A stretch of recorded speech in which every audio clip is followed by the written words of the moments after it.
Tak apa.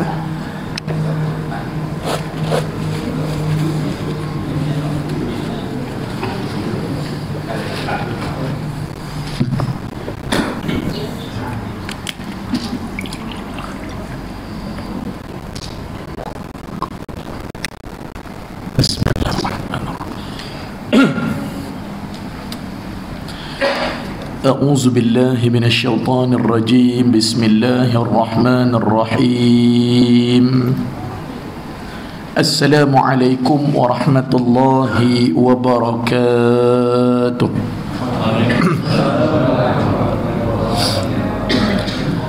بسم الله الرحمن الرحيم الحمد لله رب العالمين والصلاة والسلام على أشرف الأنبياء والمرسلين وعلى آله وصحبه أجمعين الحمد لله الذي أرسل رسوله بالهدى ودين الحق ليظهره على الدين كله ولو كره المشركون قال رب اشرح لي صدري ويسر لي أمري واحلل عقدة من لساني يفقه قولي قالوا سبحانك لا علم لنا إلا ما علمتنا إنك أنت العليم الحكيم اللهم صل على سيدنا محمد الفاتح لما أغلق والخاتم لما سبق ناصر الحق بالحق والهادي إلى صراطك المستقيم وعلى آله وصحبه حق قدره ومقداره العظيم أما بعد بسم الله الرحمن الرحيم الحمد لله. Pertama dan selamanya marilah bersama-sama kita merafakkan syukur, sebesar-besar syukur kepada Allah sekali lagi pada malam yang barakah, pada malam yang penuh dengan keberkatan dan kemuliaan ini diizinkan oleh Allah untuk sekali lagi kita bertemu.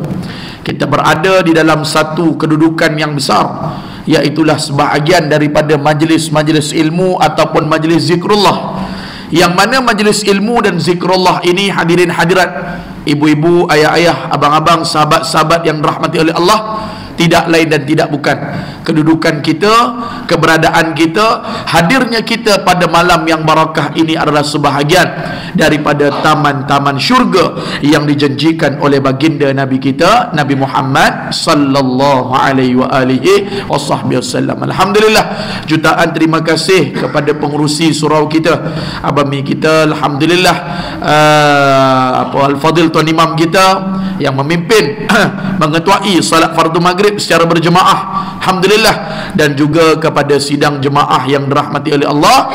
Mudah-mudahan Ustaz doakan semua yang berada, yang berkumpul, yang sedang menonton live kita ataupun rakaman kita ataupun pengajian kita, mudah-mudahan semuanya diberikan kesihatan yang baik oleh Allah Subhanahu wa taala. Amin ya rabbal alamin. Baik, Allahumma salli ala sayyidina Muhammad. Jadi pada malam ni kita nak sambung pada hadis yang keempat, alhamdulillah, yang mana yang ada kitab, alhamdulillah, cantik.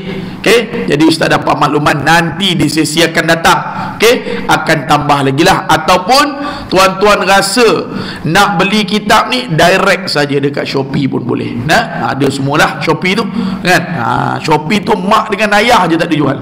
Nah, dalam tu semua ada, belaka-belaka ada. Okey, jadi kitab ni adalah kitab tanda-tanda kiamat yang kecil, ataupun kita panggilkan 40 tanda akhir zaman, yang mana kalau kita tengok dalam tanda akhir zaman, waktu pengarang kitab buat almarhum Tuan Guru Syekh Fahmi Zamzam, Ustaz hadiri seminar beliau, 99% tanda-tanda dalam ni semua dah berlaku dah.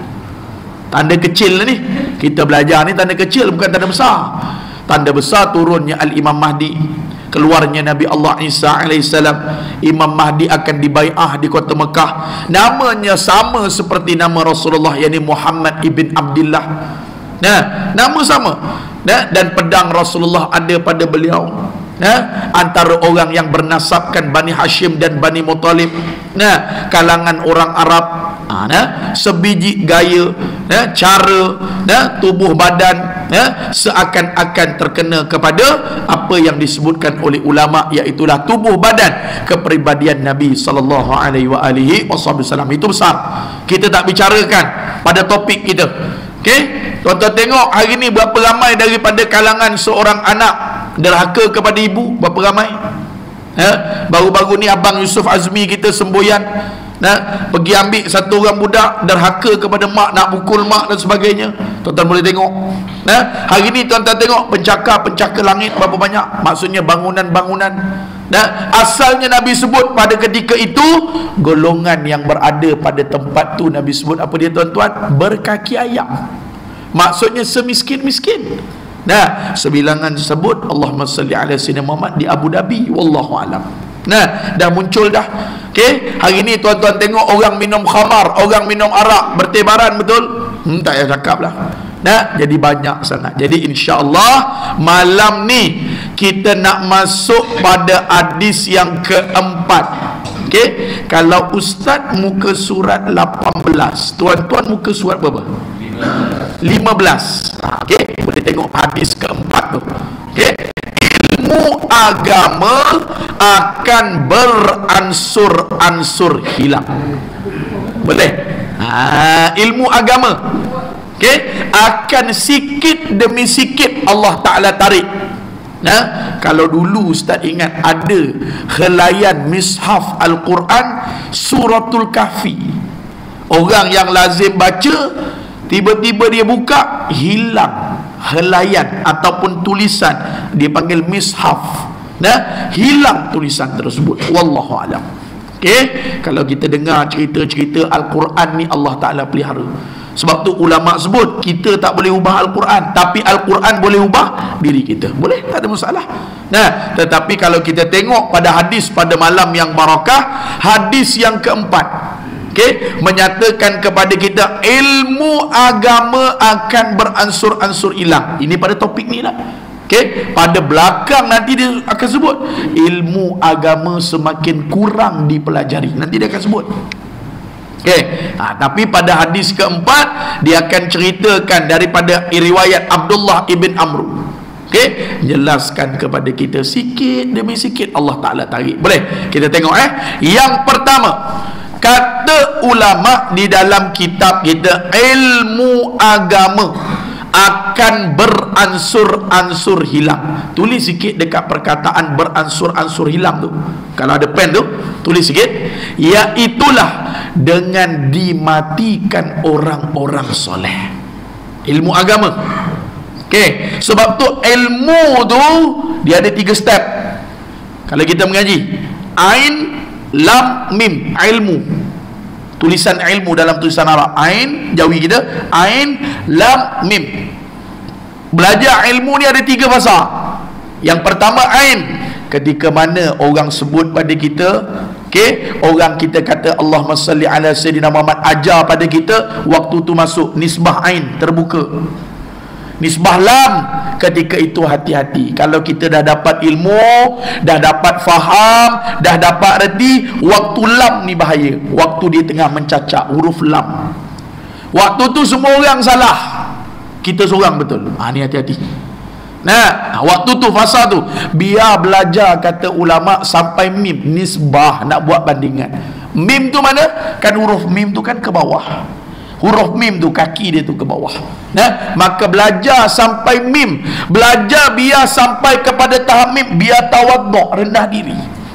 Okey, ini semua kita je betul, orang lain semua salah. Jadi hati-hati pada bab tersebut. Ilmu ni luas, betul. Lagi kita belajar, kata Imam Syafi'i, bukan lagi kita pandai, banyak lagi kita tak reti. Betul. Ustaz buat contoh, kenapa Allah Ta'ala takdirkan kita 24 jam? Sebab apa ada 24? Sebab apa? Kalimah syahadah kita ada 24 huruf. Mungkin kita tak pernah tahu.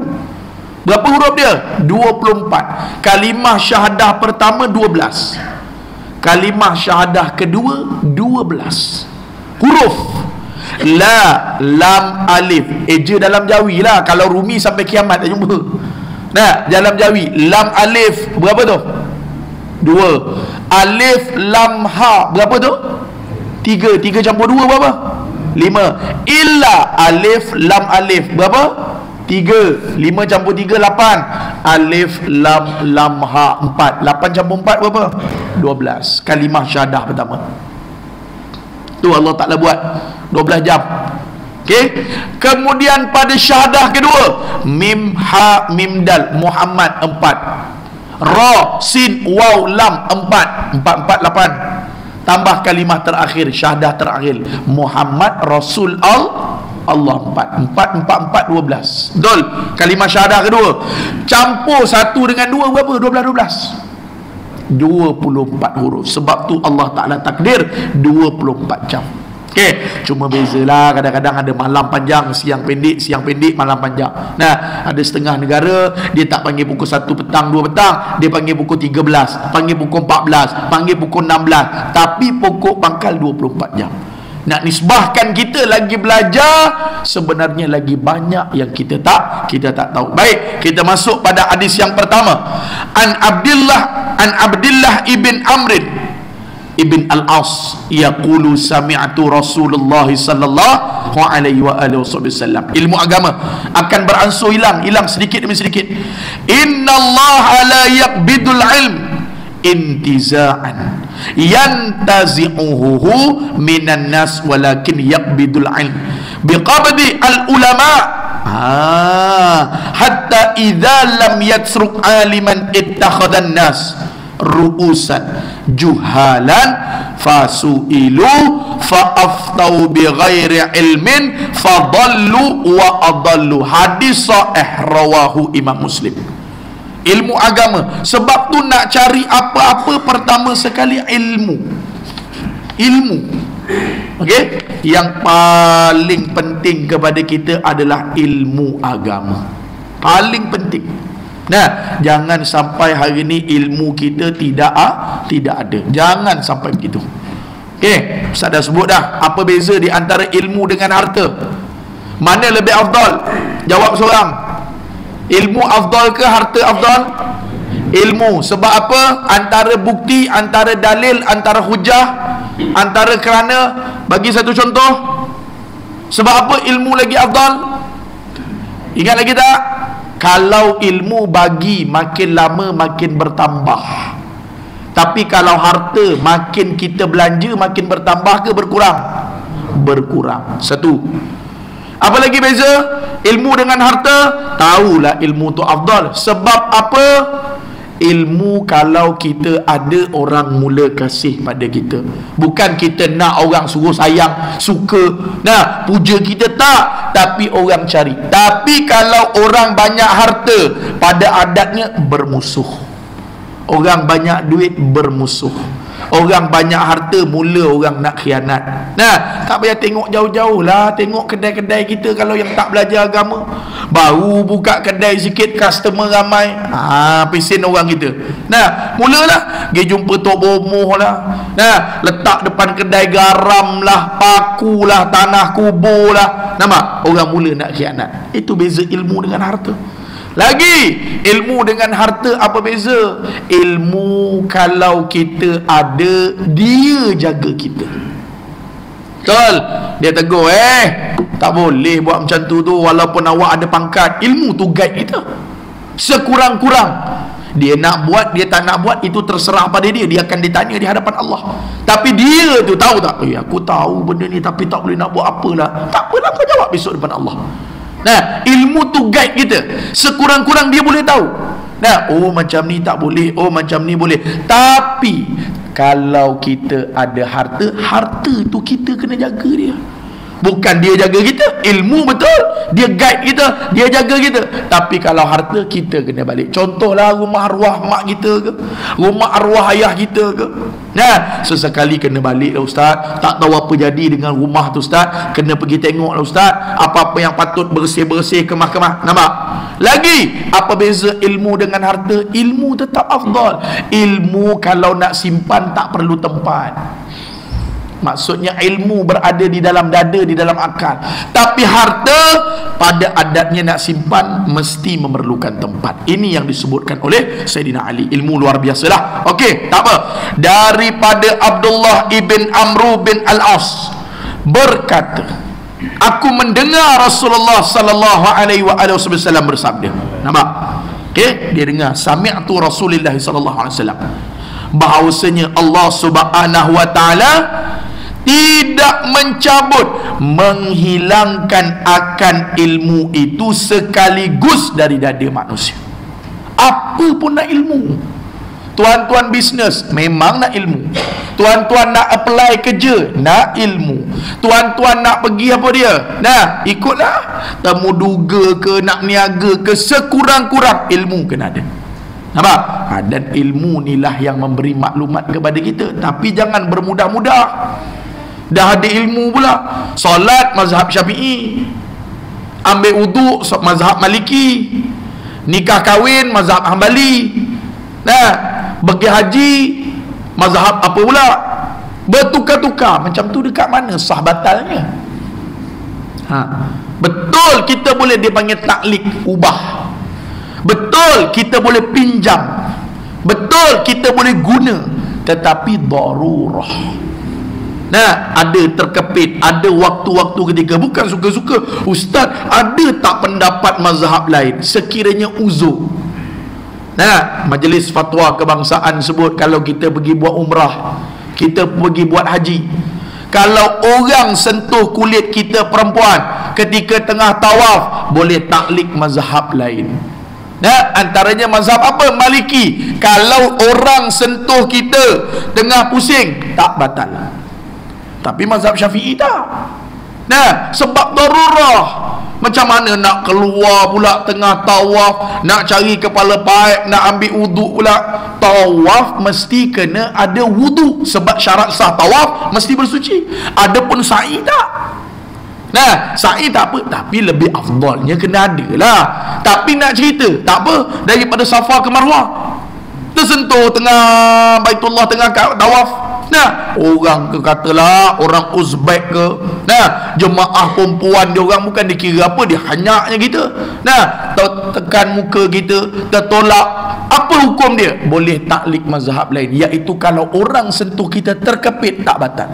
Tapi kalau kita yang menyentuh perempuan lain, memang kita kena keluar untuk ambil wuduk. Kalau sekali okey lagi. Nah, kalau pusing 7 kali tu 7 kena sentuh, 7 kena pergi ambil wuduk ke, maka boleh pindah seketika. Nampak? Kan? Sebab tu Islam tu mudah, alhamdulillah, tapi jangan bermudah-mudah dengan Islam. Kan? Viral baru-baru ni pernikahan antara Abes Sabri Yunus kita. Nah, di antara kita kata dengan pasangannya, alhamdulillah. Nah, ulama sebut sah, alhamdulillah. Cuma janganlah bermudah-mudah. Nah, aku terima yang tersebut itu. Kalau mazhab Syafi'i memang tak sah, terima apa? Nah, ada orang kata, oh memanglah duduk dalam majlis tu tahulah terima nikah. Tak boleh pakai buah macam tu. Habis kalau macam tu datang solat, datang surau, tak payahlah niat zuhur, asar, maghrib, isyak. Dah memang tahu dah nak semayang zuhur, asar, maghrib, isyak. Tak boleh. Pakai kain ihram, pergi buat umrah, pergi buat haji. Kalau kita sampai Qarnul Manazil, sampai Yalamlam, kalau kita daripada Malaysia turun terus buat Mekah, terus buat umrah, kena niat kat atas kapal terbang. Tak boleh, alah ustaz, tak payah niat-niat, dah pakai kain ihram, dah orang tahu lah nak buat umrah. Tak sah lah umrah bang. Kena ada niat. Antaranya di Qarnul Manazil, antaranya di Yalamlam. Kalau di bawah ada Bir Ali, ada Ji'ranah, ada Hudaibiyah. Kalau daripada bawah, kalau kita turun Madinah dulu baru nak masuk Mekah. Tapi kalau daripada Malaysia terus kita nak pergi buat, ada tempat-tempat kena niat. Samalah macam nikah kahwin. Nah, betul ada pendapat kata dalam mazhab Hanafi, cukup pengantin jawab aku setuju, boleh. Cukup pendapat mengatakan aku redha. Pengantin lelaki, aku nikahkan dikau dengan anakku, contohlah Siti Aminah binti Abu dengan seutas rantai tunai. Pengantin lelaki jawab aku setuju, sah. tapi kena tengok tempat.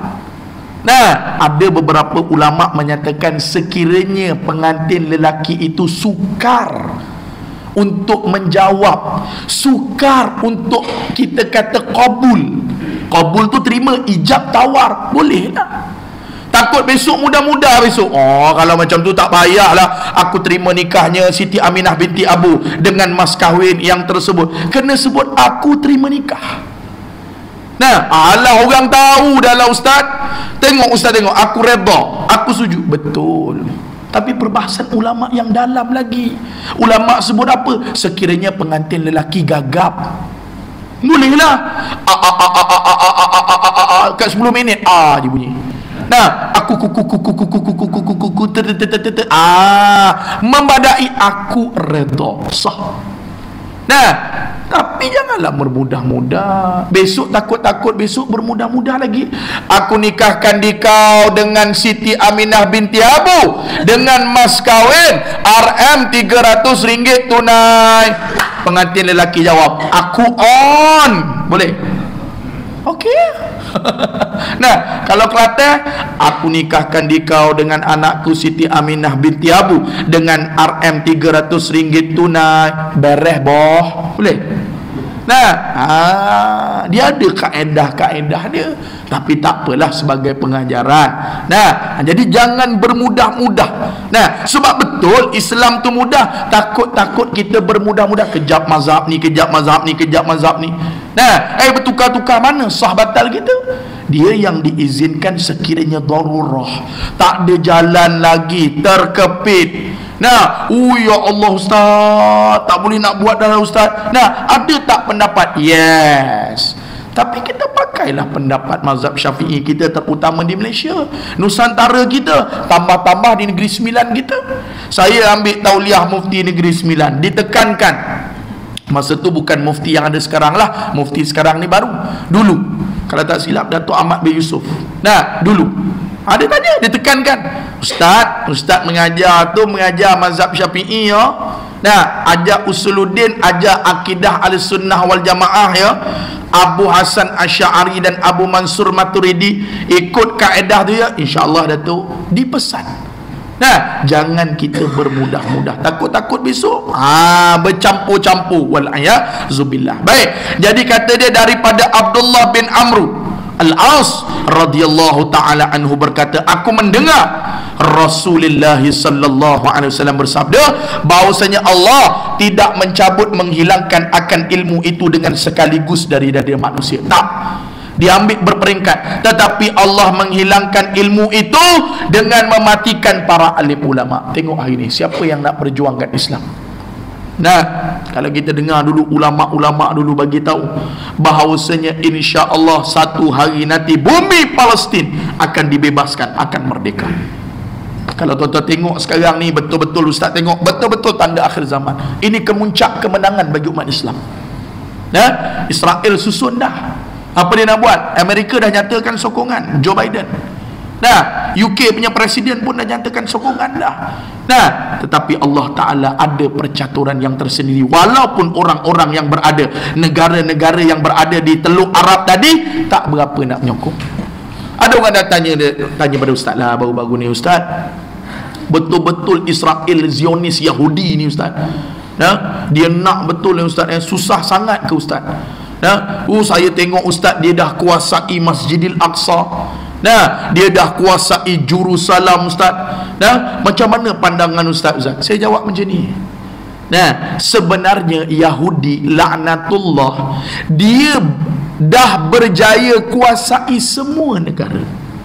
Yang dia belum kuasai hanyalah Palestin saja. Kena ingat.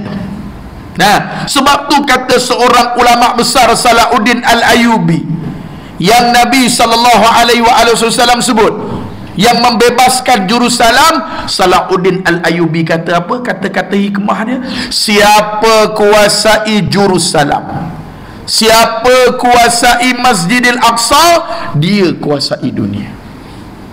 Tuan-tuan buka hari ni dekat Google, cuba type Jerusalem of Palestine, takkan ada. Okey, tuan-tuan type Jerusalem of Palestine, dia akan keluar Jerusalem, capital of Israel. Palestin dah tak ada dalam peta dunia.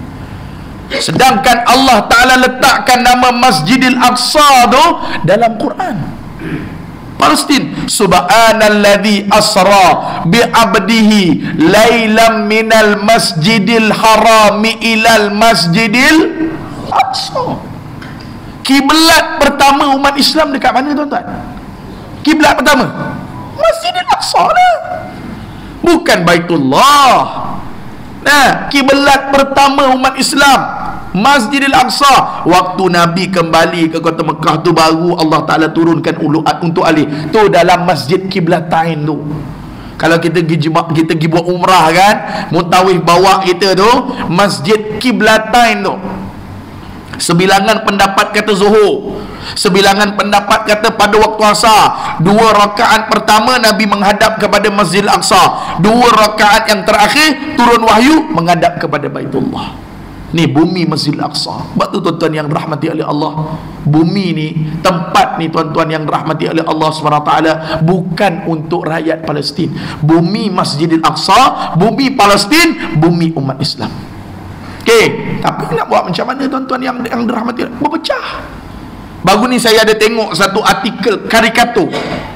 Dia lukis satu gambar ada 5 orang, dia duduk, dia macam nak sujud tu tuan-tuan, macam kita nak sujud, tapi bukan sujud, separuh sujud. Dia letakkan satu meja gambar tu, dia letakkan meja atas badan orang tu, dia lukis. Dia letak 1, 2, ada 5 ke 6 orang, lebih kurang itulah. Meja bulat tu, meja orang kahwin tu kan, dia letak, dia buat lukis. Yang sini tengah tanggung atas belakang, yang ni dia tulis Bahrain, yang ni pula dia tulis Arab Saudi, yang ni pula dia tulis Jordan, yang ni pula dia tulis Mesir. 5-6 negara, tapi 5-6 orang lah. Nah, 5-6 orang tengah pikul meja bulat. Atas tu tuan-tuan, orang Israel. Ada yang tengah minum, okey, ada yang tengah jual beli, ada yang seronok-seronok. Caption headline dia, apa yang anda nampak dengan gambar ini? Saya pun pergi kat komen tuan-tuan yang rahmati oleh Allah. Pergi komen tengoklah. Nah, umat Islam ditindas. Saya pun tengok lagi.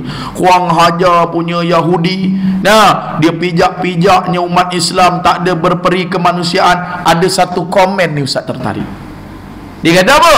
Cuba 5-6 orang tadi tu yang tanggung meja tu, kan atas belakang kita ni macam kita nak sujud tu, tapi bukanlah sujud sepenuhnya. Nah, cuba 5-6 orang, maksudnya 5-6 negara tu muafakat. 1, kita cuit orang nombor 2, cuit kita bangunlah. 1, 2, 3, agak-agak tuan-tuan. Kalaulah bangun negara-negara ataupun orang tu, apa jadi pada orang yang atas meja tu? Cuba jawab sikit. Terbaliklah Ustaz. Nah, duduk tu meja bulat atas, jom kita pakat. Nah, kita terbalik, kita bangun sama-sama. 1, 2, 3, bung, terbalik. Komen tu cukup makan dalam bagi diri Ustaz. Sebab apa yang berlaku? Arab Saudi hari ni tengok, Allahumma salli ala sayyidina Muhammad. Sebab berpecah. Mesir, Asisi, Allahumma salli ala sayyidina Muhammad. Yang nampak sikit lah tuan-tuan, yang nampak Turki, Tayyip Erdogan, itulah nampak sikit lah. Tetapi netizen kita buat kerja. Bank negara dah keluar kenyataan, jangan klik apa-apa. Cyber tuper cyber kita ni, scammer dalam negara kita ni, netizen ni dah berjaya godam. Antaranya dah berjaya hack laman web rasmi Israel laknatullah. Dah berjaya. Nah, itu yang dia orang hantarkan, bank negara kata jangan klik lah apa-apa semua tu. Betul tu tuan-tuan. Nah, antara yang menjadi hackers utama kepada kita, rakyat India yang duduk di negara India sekarang tengah attack. Nah, tuan-tuan jangan klik kalau ada WhatsApp datang. Nah, apa-apa berjaya godam. Ni netizen kita buat kerja. Tuan-tuan jangan main-main. Makcik bawang netizen kita gila-gila tuan-tuan. Nah, betul-betul buat kerja. Nah, orang luar pun takut ni. Nah, dia dah berjaya tuan-tuan yang rahmati oleh Allah. Sebab tu kalau kita tengok bumi Palestin bukan bumi orang rakyat Palestin. Nah, ikut undang-undang dunia mana boleh bom hospital? mana boleh attack hospital, ikut undang-undang dunia, mana boleh tempat pendidikan sekolah pergi attack. Tapi inilah tuan-tuan yang rahmati oleh Allah, walan tarda ankal yahud wan nasara. Allah Ta'ala kata jangan kamu ikut Yahudi laknatullah, Nasrani ini tadi. Jadi kata pengarang kitab rahimakumullah Ta'ala, Allah Ta'ala tidak mencabut, menghilangkan akan ilmu itu dengan sekaligus dari dada manusia, tetapi Allah menghilangkan itu dengan mematikan para alim ulama. Nah, sikit demi sikit mati. Nah, kalau kita tengok orang mati syahid sekarang ni, ingat orang mati syahid kalau masuk dalam medan perang, 3 benda haram. Mandi dia haram, kafan dia haram, solatkan dia haram. Yang tuan-tuan tengok kalau dekat Palestin ada yang kapan itu bukan dalam perang, itu tengah duduk dekat rumah kena bom. Ya, itu kena mandi, kena kafan, kena solat. Okey, orang mati syahid haram untuk mandi, untuk solat, untuk kafan. Kafan ni jadi khilaf. Beberapa ulama sebut sekiranya orang yang masuk perang tu, Brigid Izzuddin Al-Qassam tu, tentera Hamas tu, okey, ulama sebut kalau menampakkan aurat dia dibolehkan untuk kafan, tapi pakaian asal jangan buang. Boleh. Sedangkan orang yang mati syahid haram untuk kapan? Kambus macam tu, tanam macam tu je. Kenapa? Pertama, darah-darah dia Allah Ta'ala tak nak bagi hilang, dia akan dibangkit di hadapan Allah dalam keadaan lebih wangi daripada bau kasturi. Yang kedua, tuan-tuan yang rahmat Allah, pakaian dia, 2 golongan dia besok tidak akan, bahasa mudah Ustaz nak sebut anak, 2 golongan dia tak akan bogil besok. Semua kita ni bogil di padang mahsyar. Semua 2 golongan je. Pertama, para anbiya, para mursalin, nabi-nabi, rasul-rasul, dia takkan bogil, dia akan berpakaian dengan pakaian yang sempurna. Yang kedua, orang mati syahid akan dibangkitkan. Kita semua straight to the point, tak ada sehelai benang pun yang ada pada tubuh kita.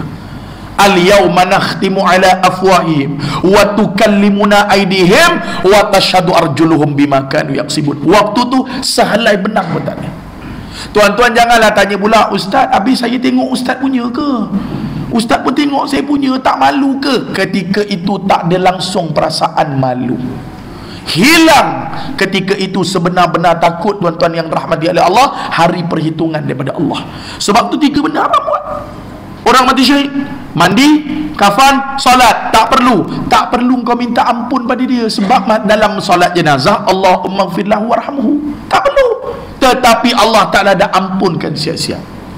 Sebab tu ulama sebut orang mati syahid 70 orang dia boleh tarik. Dia panggil syafaat 70 daripada kalangan ahli keluarga dia. Dia boleh tarik, dia boleh panggil. Bukan senang nak mati syahid ni, tuan-tuan. Ada kata, ustaz, kalau diizinkan oleh Allah, ustaz, saya nak pergi berjuang. Nak ustaz, nak masuk ustaz tentera Hamas, boleh. Tapi nak masuk Hamas, Brigid Izzuddin Al-Qassam tu 3 kelayakan utama, 3 ciri-ciri utama. Pertama, jaga solat berjemaah 5 waktu, bukan main-main, tuan-tuan. Kedua, mesti bangun qiyam, bangun malam, qiyamul lail. Yang ketiga, 30 juzuk mesti ada dalam dada. Ni 3 karakteristik nak masuk Brigid Izzuddin Al-Qassam. Dalam tu profesor, orang hebat-hebat belaka. Berjuang tu 3, jaga solat berjemaah 5 waktu, kemudian bangkit qiyamul lail, dapat hubungan dengan Allah, dapat pertalian dengan Allah. Kedua, 30 juzuk mesti hafal. Nah, kalau adalah Allahumma salli ala sayyidina Muhammad, mati dia mulia lah, tuan-tuan. Tapi kita ni lepas ke agak-agak, tuan-tuan. Jangan kata juzuk 30 juzuk 30 tu pun kadang-kadang tak apa-apa lagi, betul. Nah, ya Allah, nak berjuang ni, tuan-tuan, bukan benda yang mudah.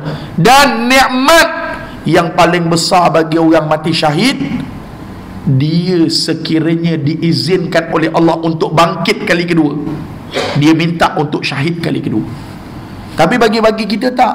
Dalam kitab Jawharul Mauhub sebut, orang yang biasa, orang awam macam kita, kalau bangkit kita nak buat amal soleh. Antaranya ulama sebut kita nak wakaf, sebab itu pahala mengalir. Wakaf ni pahala mengalir, tempat terhenti, wakaf, infak itu, infak ini. Tapi orang mati syahid, nikmat yang paling besar dia akan dapat sekiranya diizinkan oleh Allah untuk hidup kali kedua, dia nak mati syahid lagi kali kedua. Nah, nikmat paling sedap, kalau bahasa mudah nak faham, nikmat paling seronok mati syahid. Dan orang mati syahid, zahir kita tengok sakit, tetapi dalam, Nabi sebut dalam hadis, dia takkan merasai sikit pun kematian. Dia takkan merasai sikit pun kesakitan untuk syahid. Walaupun tengok kena potong telinga, kena tengok kena kerat lidah, kena seksa, kena potong kaki, nah, tetapi hakikatnya sikit pun dia tak rasa sakit. Orang mati syahid ni tuan-tuan. Nah, apa tu tuntutan besar lah. Orang yang kita kata nak meninggal kali kedua, nak mati kali kedua untuk syahid balik. Nikmat paling sedap. Tuan-tuan, agak dalam hidup kita nikmat apa paling sedap? Saya baru ni mengajar satu tempat Seri Kembangan. Tanyalah macam ni, agak-agaklah dalam hidup kita tuan-tuan, apa nikmat paling sedap? Dia ustaz tanyalah, agak-agaklah. Ada seorang ujung jawab, selama je dia jawab, ustaz terus berhenti kuliah, tak tahan betul. Dia jawab apa tuan-tuan? Ustaz tanyalah, nikmat paling sedap, selama je dia jawab. 40-an 50-an juga umur dia. Jimat, kata dia daripada jauh. Jimat kurang hajar betul. Aku tahulah yang tu tak payah cakap. Nah, ustaz tak boleh nak ngajar terus, lepas tu stop terus, berhenti terus kuliah.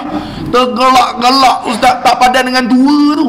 Nah, jimat daripada jauh. Ya Allah, ya Rabbi, ya Karim. Nah, ustaz tahulah. Nah, tak usah tu cerita lah tu, tapi nak gambarkan tuan-tuan yang rahmati oleh Allah, inilah kedudukan yang besar bagi orang yang mati syahid. Baik, tetapi Allah menghilangkan ilmu itu dengan mematikan para alim ulama. Maka apabila sudah ditiadakan alim ulama, orang ramai akan memilih orang-orang yang jahil sebagai pemimpin mereka. Maka apabila pemimpin yang jahil itu ditanya, mereka akan berfatwa tanpa ilmu pengetahuan, sekaligus mereka ini tadi sesat dan menyesatkan orang lain. Wal'ayazubillah. Ya, Allah Ta'ala tarik, Allah Ta'ala hilang, Allah Ta'ala matikan sikit demi sikit ulama. Betul? Tuan-tuan tengoklah kita sekarang nak belajar. Kalau dulu pergi cari kampung-kampung tuan-tuan, dulu nak pergi mengaji, cari ulama-ulama dalam kampung, betul? Cari totok guru. Sekarang cuba balik dah. Ada tapi boleh kira. Ustaz kalau mengajar kat kampung, tobat lahum lah tuan-tuan, kadang-kadang minta maaf cakap.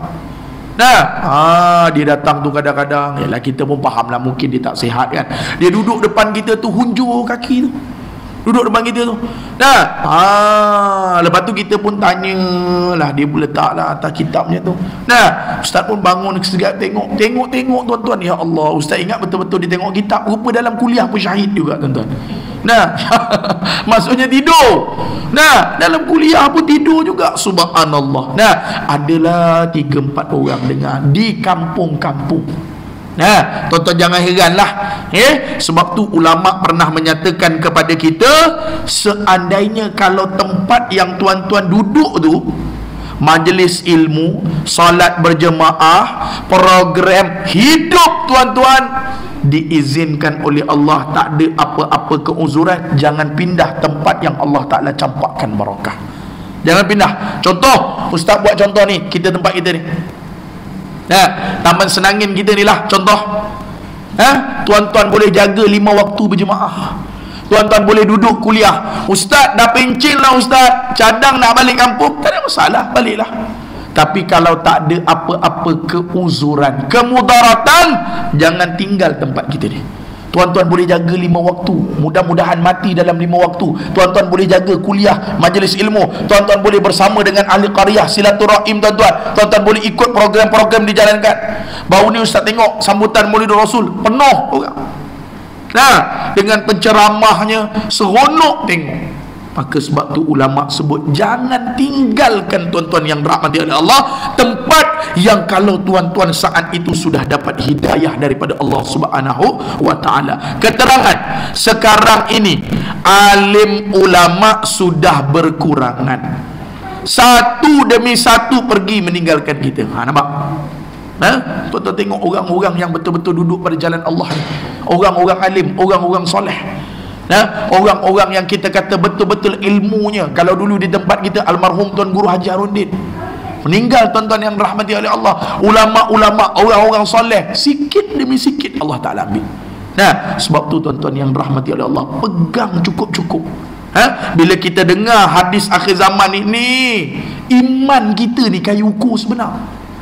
Walaupun orang kata, ustaz, betul ke ustaz Facebook ni Israel? Dah memang tahu awal dah.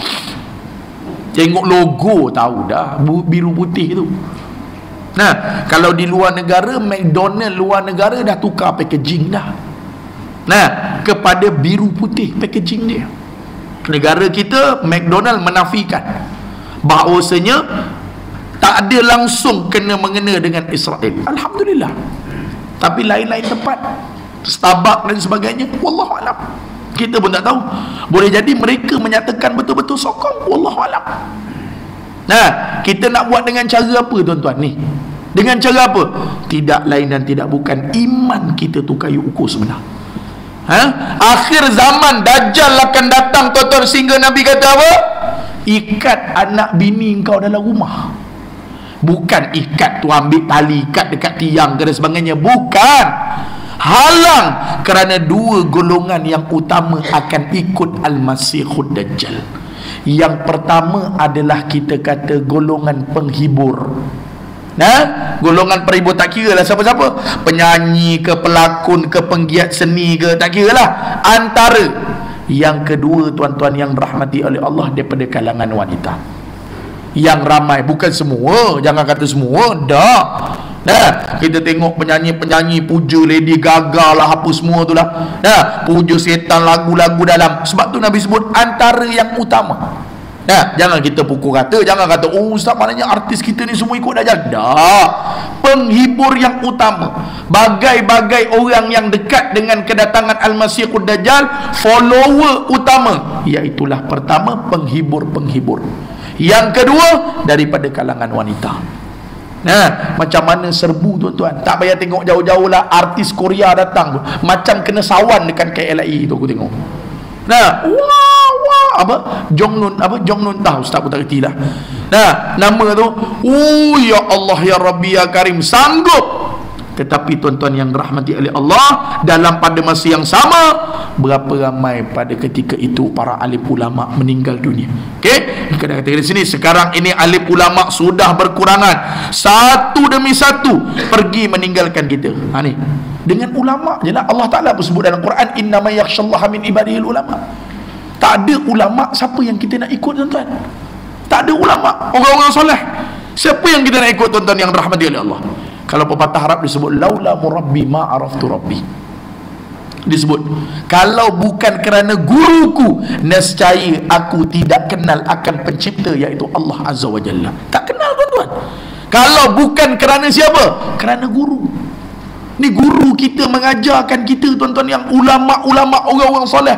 Allahumma salli ala Sayyidina Muhammad.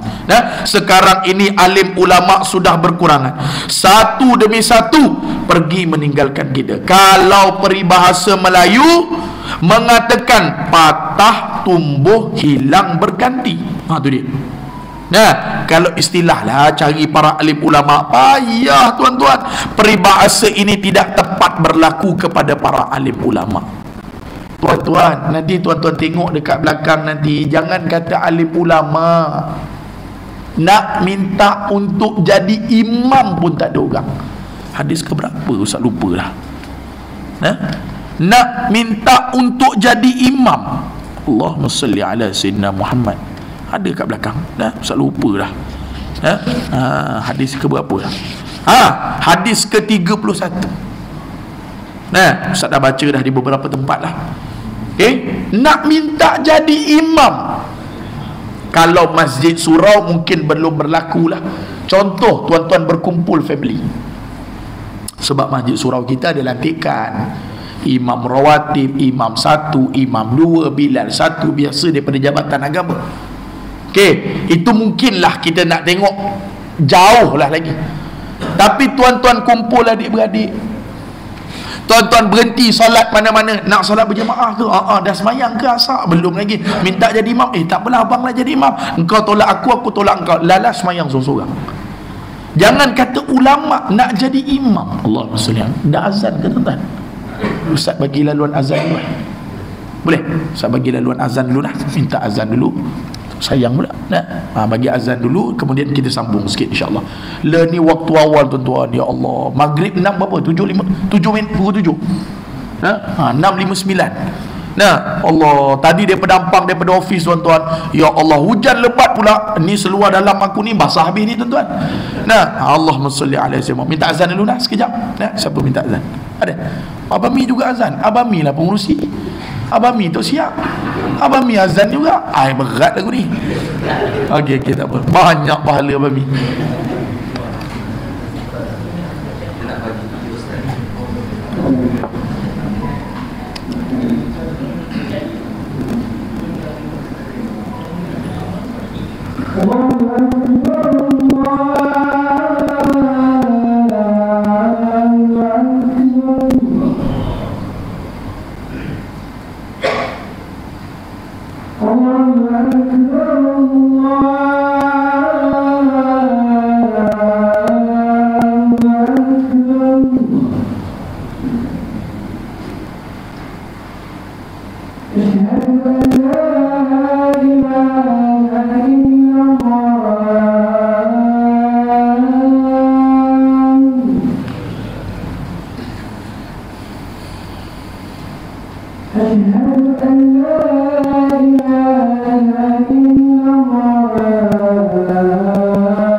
سيدنا محمد الوسيلة والفضيلة والشرف والدرجة العالية مقام محمود للذي تحت.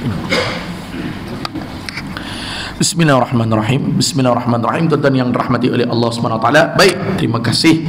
Alhamdulillah.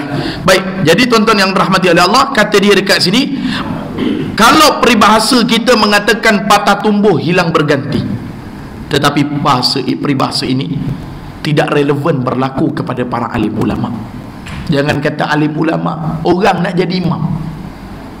Okey, anak beranak tuan-tuan, seandainya Allah Ta'ala takdirkan, baru ni Allah Ta'ala uji saya dan timlah beberapa orang sahabat. Dia dekat dengan sini ni, Allahumma salli ala Sayyidina Muhammad, tempat orang-orang have jugalah, apa, bayulik depan ni. Dia lah meninggal dunia tuan-tuan yang rahmati oleh Allah, ahli keluarga. Tak dapat nak uruskan jenazah ayahnya, sampaikan nak masukkan ke dalam liang lahat, minta maaf saya cakap tuan-tuan, tak ada seorang daripada kalangan ahli keluarganya boleh turun ke bawah. Ni betul saya nak kata dengan tuan-tuan, ada anak-anak tuan-tuan, pastikan sekurang-kurangnya anak-anak tuan-tuan boleh jadi imam pada jenazah tuan-tuan. Ataupun kalau tuan-tuan masih punya ibu dan ayah sekarang, pastikan tuan-tuan boleh jadi imam pada jenazah ibu ataupun ayah, sekiranya Allah Ta'ala ambil kedua orang tua kita terlebih dahulu. Jangan sampai tak reti nak urus arwah mak, nak urus arwah ayah. Bukan semua orang boleh buat kerja ni tuan-tuan. Ada yang minta maaf, kalau orang Melayu kita panggil jenazah tu merah lagi, kau dah berebut harta. Okey, orang Melayu kita guna peribahasa, merah lagi mayat tu. Istilahnya bukan merah apa, maksudnya baru lagi.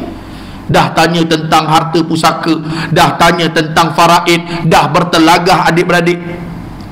Sampaikan dia kata siapa? Wakil minta tolong salah seorang daripada ahli waris untuk turun. Dia speak English lah, orang FM ni. Ustaz faham sikit-sikit je lah. Dia kata it's okay, my father tahu siapa saya. Arwah ayah dia meninggal, kita minta lah untuk salah seorang daripada ahli waris untuk turun. Kita sama-sama turunkan arwah. It's okay, tak apa, you buat. My father know who I am. Dia kata dia tahu siapa saya. Saya terkejut dengar tuan-tuan. Inilah keadaan yang berlaku. Kalau kata tuan-tuan, jangan kata para alim ulama, jauh anak yang soleh untuk menjadi imam. Apabila kita buat family gathering ke, buat family day ke, kita nak kumpul ramai-ramai, belum tentu ada orang boleh jadi imam lagi. Ulama jauh sekali, yang Allah Ta'ala ambil ilmu agama beransur-ansur hilang. Okey, ni yang akan berlaku nanti. Tuan-tuan jangan heran kalau tak didik anak kita daripada sekarang, tak didik ahli keluarga kita jauh daripada masjid dan surau, saya tak heran benda ni akan berlaku. Mereka patah, payah tumbuh dan hilang, payah berganti. Sampailah nanti di suatu saat nanti permukaan bumi ini wal'ayazubillah akan kosong daripada orang-orang yang soleh, daripada ulama-ulama. Maka pada masa itu sudah tidak bererti lagi kehidupan di dunia ini. Dah tak ada apa-apa guide lain, tak ada apa-apa kayu ukur. Hari ni semua kita rujuk ulama. Oh macam ni, oh macam ni. Ustaz Ustaz dah bagi tahu dah, kalau dalam bab solat, pastikan jangan serentak dengan imam daripada sudut takbiratul ihram. Ada 3 benda serentak. Ulama sebut dalam kitab Hidayatus Sibyan. Dalam kitab Hidayatus Sibyan fi Aqaidul Iman, dia sebut 3 serentak wajib, serentak makruh, serentak sunat, serentak haram lagi batal. Kalau dengan imam, serentak sunat pada perkataan amin.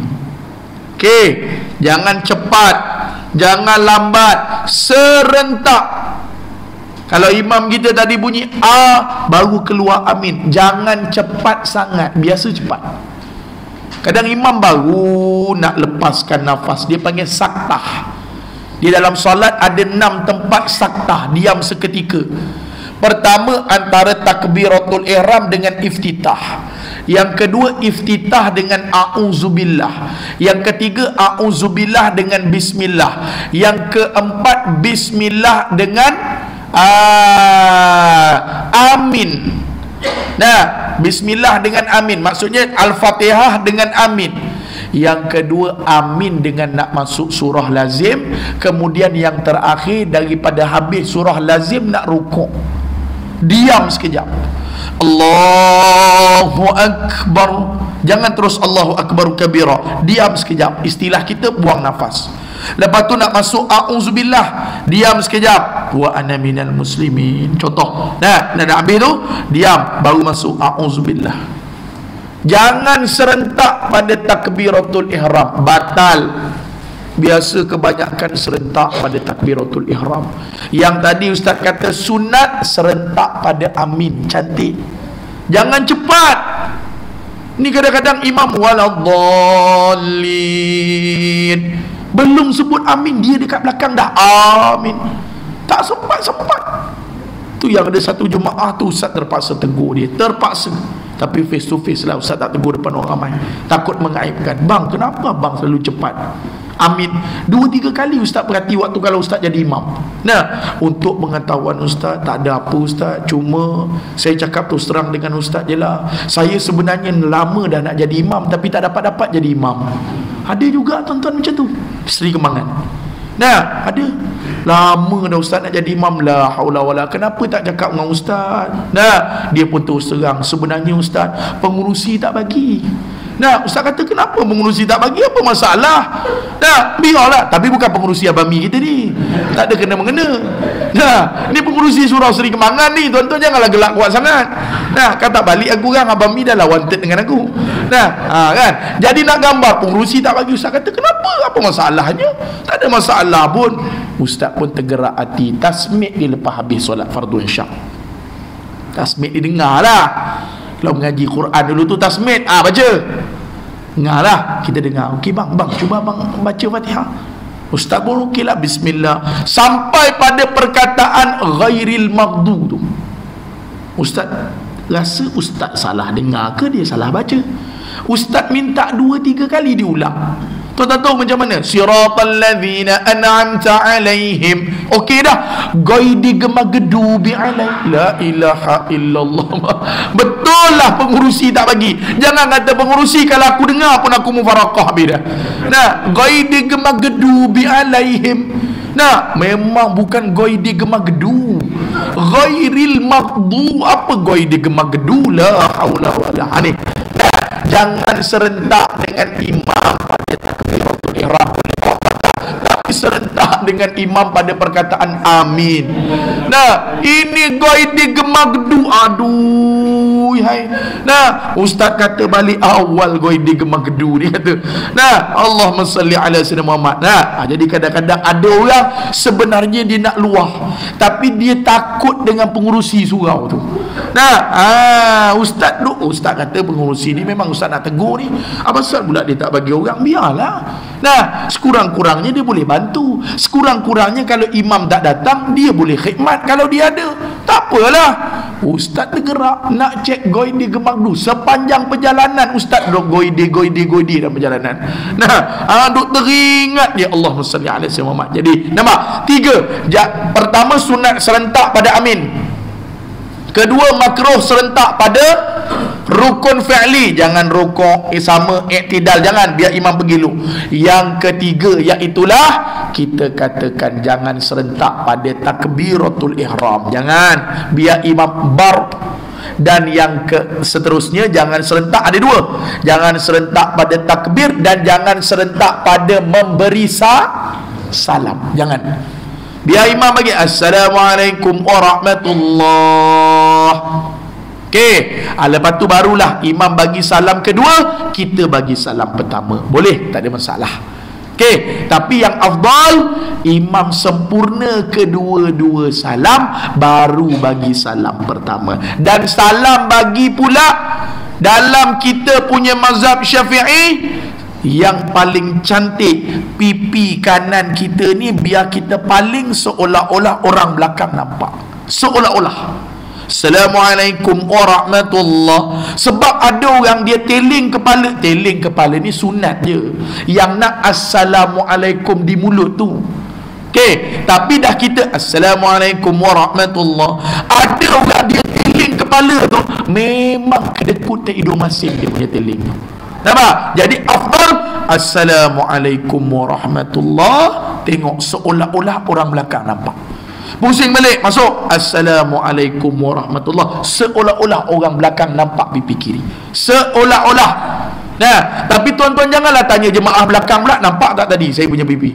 Nah, diam ajalah, buat abaikan ajalah, nak gambarkan. Sebab tu tuan-tuan yang rahmati oleh Allah, ilmu sangat penting.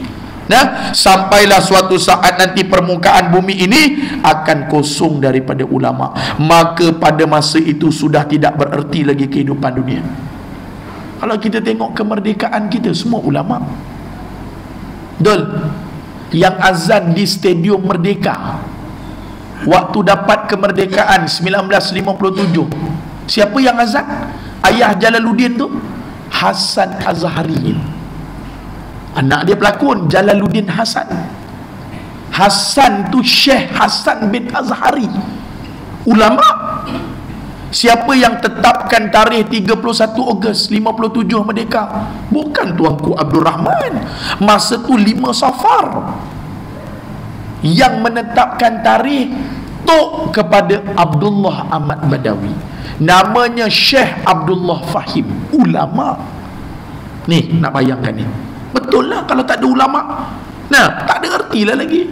Siapa yang baca doa ketika mana Tuanku Abdul Rahman selepas melaungkan perkataan merdeka? Mufti Negeri Sembilan pertama. Siapa nama Mufti Negeri Sembilan? Syekh Ahmad Alinggi. Nama ulama. Kalau kita dengar dulu kemerdekaan dulu, Tok Bahaman, Mat Kilau, Tok Janggut, itu bukan pahlawan. Nah, itu adalah ulama yang memperjuangkan tanah air, kemudian Allah Ta'ala bangunkan mereka untuk jadi pahlawan. Nah, ya Allah ya Rabbi ya Karim. Nampak? Sebab tu ulama ni sangat-sangat penting, orang-orang saleh. Alam dunia penuh dengan kesesatan. Manusia telah kehilangan nilai dan pegangan hidup. Sikit lagi tuan-tuan, sikit lagi. Nah, sebenarnya alim ulama lah yang memberikan makna pengertian kehidupan manusia di permukaan bumi ini. Betul tak tuan-tuan? Guru-guru kita. Nah, orang-orang alim kita ajarkan kita, berapa lama sebenarnya kita tak tahu. Ya Allah ya Rabbi. Maka apabila telah pupus para alim ulama, hilanglah segala sesuatu yang bernilai. Tak ada erti dah tuan-tuan. Nah, halal ke haram ke, tak ada erti dah. Di akhir ini kita melihat gejala-gejala, simptom yang menunjukkan hampirnya zaman yang dinyatakan oleh Rasulullah sallallahu alaihi wasallam tadi. Jelaslah. Peperangan banyak berlaku. Okey, zaman kita ni satu demi satu, di mana bilangan alim ulama hanya tinggal sedikit dan usaha untuk melahirkan pula tidak mendapat, kita kata, peranan, perhatian yang sewajarnya. Okey, madrasah-madrasah, pondok-pondok, sekolah-sekolah agama kurang mendapat perhatian. Pondok banyak. Nah, kalau kawasan tuan-tuan ni, Taman Serangin ni, tahfiz banyak. Betul? Banyak. Tapi kurang mendapat perhatian. Kurang. Dulu lagi kurang. Tahun 70-an, 80-an. Nah, zaman saya dulu pun adalah, tapi tak kuat lah. Dulu zaman tuan-tuan, dulu sekolah, dengar tak dulu orang kata belajar pondok nak makan apa dulu? Ada. Nah, betul ke belajar agama ni? Nah, nak makan apa? Boleh ke beli kereta? Nak kerja apa? Nampak? Nah, orang macam ni, macam Ustaz sebutlah, lebih jahat daripada hantu kat limah lagi orang ni. Nah, ada pula orang Allah Ta'ala laknat. Yahudi tu kaya raya, syirik, elok ya. Orang tanya baru ni, Ustaz, boleh ke doakan Israel tu Ustaz? Hancur. Boleh? Yang tak boleh doa individu, haram. Ustaz, saya nak doakan presiden dia tu, Israel apa? Netanyahu. Nah, kawan Ustaz lagi kurang asam, Natanyu dia tulis. Nah, tu tak boleh. Sebab kita tak tahu hujung jatuh dia mungkin dia lebih baik daripada kita. Peristiwa yang Nabi doakan Sayyidina Umar Al-Khattab dengan Umar bin Hisham, dua-dua kafir, dua-dua bukan Islam. Nabi doakan waktu tu. Orang yang paling berani untuk bunuh Nabi, Umar Al-Khattab, tak panggil lagi Sayyidina. Paling berani duduk depan nak bunuh Nabi. Ya Allah, ya Tuhanku, Engkau muliakan Islam daripada salah satu daripada dua Umar, Umar Al-Khattab, Umar bin Hisham. Sebab tu haram doakan untuk kepada individu, tak boleh. Tapi doa kaum, Allahumma inna naj'aluka fi nuhuri a'da'ina, qunut nazilah, wa na'udzubika min syururihim. Ya Allah, ya Tuhan kami menadahkan tangan kepadamu ya Allah. Engkau hancur, engkau lingkup, engkau terbalikkan, turunkan bala kepada negara Israel laknatullah ini ya Allah. Engkau hancurkan puak-puak LGBT. Boleh diharuskan oleh syarak. Boleh? Sebab kita bukan tertentu kepada individu, kumpulan. Yahudi Allah Ta'ala laknat, Bani Israel. Nah, Allah Ta'ala bagi dia cerdik. Nama Bani Israel ni nama para-para Nabi. Sebab tu bumi Palestin ramai orang duduk. ulama-ulama, para anbiya, para mursalin ramai duduk situ. Nabi Zakaria, Nabi Ibrahim. Sebab tu nama malaikat kita yang pertama Jibrail, bunyi belakang Israel, nah, Mikail, Izrail, tu belakang tu. Allah Ta'ala muliakan kaum Bani Israel, tetapi sebab dia tolak baginda Nabi sallallahu alaihi wasallam, apa benda daripada orang Arab ni. Macam tu juga kita murtad. Saya percaya Nabi Muhammad, Ustaz, saya beriman dengan Nabi Muhammad, tapi Ustaz, Nabi Ibrahim ni pembohong, Nabi Ismail ni Ustaz penipu, Ustaz, saya takkan percaya sampai bila-bila. Hati-hati, boleh bawa kufur. Hati-hati. Beriman sungguh, bagus tak? Nah, kasih pada Nabi, tapi Ustaz, mana ada Nabi Musa, Nabi Ishak, Nabi Yaqub, Nabi Yusuf ni Ustaz pembohong. Hati-hati. Sama macam Bani Israel. Nah, dia berpegang dengan kitab Taurat Nabi Musa. Nah, dia Bani Israel ke Taurat, tetapi dia lawan datangnya syariat baginda Nabi kita, dia lawan setentang-tentang. Sebab tu jangan takut.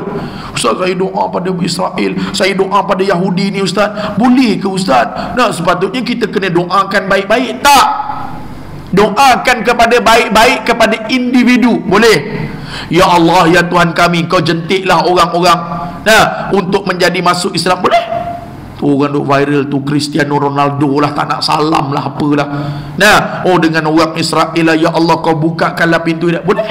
Tapi Yahudi laknatullah, memang Allah Ta'ala laknat dalam Quran. Nah, jadi tidak ada masalah kalau doa untuk kehancuran puak kumpulan. Dan kata dia lagi, mereka banyak mengutamakan, kebanyakannya pengajian-pengajian dalam bidang keduniaan. Ulama-ulama orang makin tak ada dah. Nah, orang-orang soleh, nah, nak cari orang hafal Quran, nak cari orang-orang alim yang meraih keuntungan harta benda dunia. Ni bukan semualah. Nah, belajar memang sebut dekat anak tu, belajar pandai-pandai, besok gaji besar. Saya cukup pantang betul orang sebutnya tu. Almarhum Tuan Guru Haji Saleh bin Musa pesan banyak kali, hampa mengaji kerana Allah, apa dia sebut dekat anak macam tu? Sebab tak belajar. Sebut masuk dalam minda anak, abang, ni abang hantar ni, kakak, ni abi hantar ni, walid hantar ni, papa hantar ni, belajar betul-betul, besok boleh gaji besar, boleh jadi kaya, senang hidup. Berapa ramai orang duit banyak tuan-tuan yang dirahmati oleh Allah, hati gundah gulana. Saya jumpa baru ni satu orang kaya Seksyen 7 Shah Alam, datang mengaku kat saya, Ustaz, saya dah kat seminggu dah Ustaz tidur dalam kereta dekat Petronas, rumah bapak besar. Saya pernah baca doa selamat rumah dia tuan-tuan, Seksyen 7 Shah Alam. Rumah dia nak naik tingkat atas tu, tangga dia bukan straight macam tu, tangga dia pusing, labbaik Allahumma labbaik tu, labbaik la syarika lak. Rumah orang kaya-kaya ni tuan-tuan, tak sadar ingat lah. Datang jumpa saya, Ustaz, saya dah tunjuk. Kenapa? Tak tahulah Ustaz, kalau balik je bergaduh dengan suami isteri, bergaduh dengan semua anak beranak Ustaz. Kenapa ada masalah? Tak tahulah Ustaz. Pergi berubat lah Ustaz kata. Nah, pergilah berubat. Memang ada masalah dengan laki bini ke apa? Tak ada Ustaz. Pergilah berubat. Takut-takut. Nah, ikhtiar kita cara orang-orang alim, orang-orang soleh, pergi berubat. Rupa-rupanya ada orang buat sihir pemisah. Datang jumpa saya, pergi buat rawatan dekat Darul Syifa Bangi. Saya bawa kan, jumpa dengan sahabat saya, rupa-rupa ada orang buat sihir pemisah. Na'udzubillah misalnya. Nah, banyak lagi ni tuan-tuan. Nah, Ustaz Halim Din, kalau tuan-tuan kenal Ustaz Halim Din, tu duduk berak tu, maklumkan dalam Facebook. Nah, dululah, ada dah, dulu tak dululah, 4-5 bulan yang lalu jugalah. Nah, ada orang buat kerja macam tu, sihir pemisah, sampai learn ni isteri dia tak mau berubat, dia seorang dah. Tapi tak tahulah, semenjak 3-4 bulan ni tak tahulah macam mana. Nah, dia maklumkan, minta doakan sahabat-sahabat supaya Allah Ta'ala berikan kelebihan, minta solat hajat untuk dia. Nah, kadang-kadang tak ngam. Ni ada orang yang tak senang dengan kita tuan-tuan. Nah, ada orang yang tak boleh tengok. Ni tuan-tuan datang gambar-gambar ni, ada orang tak suka. Nah, sebab tu tuan-tuan yang rahmati oleh Allah SWT, jangan semata-mata abang kerja belajar elok-elok, besok dah besar jadi pandai, boleh kerja besar-besar, boleh senang. Jangan tuan-tuan, yang itu kita nak bagi semangat, nak bagi itu lain cerita. Sebut abang belajar kerana Allah, kakak belajar ni, abang hantar ni kerana siapa? Kerana Allah. Budak ruh dia akan masuk dalam. Nah, ini kita duk momok kan, belajar pandai. Ialah duk soal rezeki tu sebimbang. Wa ma min dabbatin fil ardi illa 'ala Allah rizquha. Belum lahir lagi telah ditetapkan ajal, maut, rezeki, qada dan qadar, luh mahfuz kita. Nah, mungkin ada orang niat dengan bagi semangat dan sebagainya, tak ada masalah. Bang, belajar pandai-pandai, besok boleh tolong orang, boleh duit besar, gaji besar, itu lain. Ni duk hari-hari sebut gaji besar, besok senang. Berapa ramai orang kaya-kaya hati tak pernah tenang. Niatkan hantar anak-anak kita, kakak, abang, abah nak gian-gian. Oleh itu perlulah kita memikirkan hal ini dan mencari jalan untuk menyelesaikannya. Jadi tuan-tuan yang dirahmati oleh Allah, Ustaz rasa cukup dululah kupasan kita tuan-tuan. Insya kita awal 8-9 minit. Nah, jadi tuan-tuan yang dirahmati oleh Allah, khulasah kita, mudah-mudahan apa yang kita belajar, terutama ilmu agama, akan beransur-ansur hilang. Betul? Nah, Al-Quran pun sama. Pandai bercakap bahasa Mandarin, pandai bercakap bahasa mana? Nah, bahasa kita kata macam-macam bahasa lah, tapi kadang-kadang Al-Quran kita tak kuasai. Agak sayang lah. Nah, bahasa yang Allah Ta'ala letakkan pada kita. Nanti ada rezeki, kita sambung hadis yang kelima. Tuan-tuan tolong tanda, okey? Yang ada kitab, tolong tanda. Hari ni 27 hari bulan 10. Nanti sesi akan datang Ustaz masuk pada hadis yang kelima. Umat Islam jangan ikut langkah Yahudi dan Nasrani. Nabi sebut shibra bi shibrin wa dhira'an bi dhira'in. Akan ada sejengkal demi sejengkal. Orang kita akan ikut. Betul ke salah, hati-hati. Ini nanti Nabi sebut. Okey, nanti Ustaz masuk bulan hadapan, sesi akan datang. Tuan-tuan tolong maklumkan pada Ustaz hadis yang kelima. Nanti kita sambung pada sesi yang akan datang. Ustaz mohon maaf kalau ada terkasar bahasa, tersilap bicara, terlancar lidah. InsyaAllah nanti kita jumpa pada sesi yang akan datang. Yang baik datang daripada Allah, salah dan silap datang daripada Ustaz sendiri. Mudah-mudahan Allah berikan kebaikan kepada kita dunia dan akhirat. Aqulu qawli hadza wa nastaghfiruka wa natubu ilaik. Bismillahirrahmanirrahim. Alhamdulillah rabbil alamin. Wassalatu wassalamu ala asyrafil anbiya'i wal mursalin wa ala alihi wa sahbihi ajmain. Allahumma zidna wa la tanqusna wa akrimna wa la tuhinna wa atina wa la tahrimna wa athirna wa la tusir alaina wardina warda anna ya maulana. Da'wahum fiha subhanakallahumma wa tahiyyatuhum fiha salam wa akhiru da'wahum alhamdulillahi rabbil alamin. Assalamualaikum warahmatullahi wabarakatuh.